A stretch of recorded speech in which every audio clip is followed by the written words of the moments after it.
नमस्कार, मी पंजाब डक. आज आहे 2 जून 2025 आणि मी माझ्या शेतामध्ये पाहू शकता. पाऊस उघडल्याच्या नंतर आम्ही हे रोटावेटर मध्ये शेत तयार करून ठेवलेलं आहे.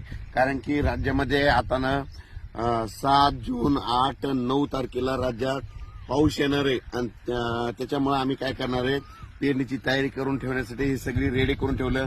गवत उगवलं होतं म्हणून काय केलं, हे रोटावेटर केलं. आणि या सर्व शेतकऱ्याला सांगू इच्छितो, तुम्ही काय करा, 6 जून पर्यंत तुम्ही शेत तयार करून घ्या. कारण की राज्यामध्ये 7 जून 8 9 10च्या दरम्यान पुन्हा पाऊस येणार आहे. आणि त्याच्यानंतर राज्यातल्या सर्व शेतकऱ्याला सांगू इच्छितो, जर 7 8 10 जून पर्यंत नाही झालं तर तुम्ही काय करा, 12 जून पर्यंत तरी तुम्ही तुमच्या शेताची कामे करून घ्या.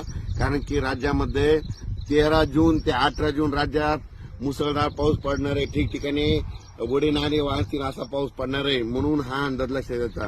राज्यातल्या सर्व शेतकऱ्यांना सांगू इच्छितो की 13 जून पासून ते 18 जून पर्यंत दररोज वेगवेगळ्या जोरात पाऊस पडणार आहे. मुंबई, पुणे, नाशिक, संगमनेर तर अतिमुसळधार पाऊस पडणार आहे. म्हणून हा अंदाज लक्षात घ्यायचा. नगर जिल्ह्यात देखील अतिमुसळधार पाऊस पडणार आहे. पुणे जिल्ह्यात अतिमुसळधार पाऊस पडणार आहे. आणि परत एक सांगतो की जे उजनी धरण आहे, म्हणजे ह्या पावसामध्ये 7 ते 8 टीएमसी पाणी आलं होतं. तर आता हे जे उद्याचा पाऊस पडेल तर त्याच्यामध्ये उजनीच्या धरणात देखील पाणी येणार.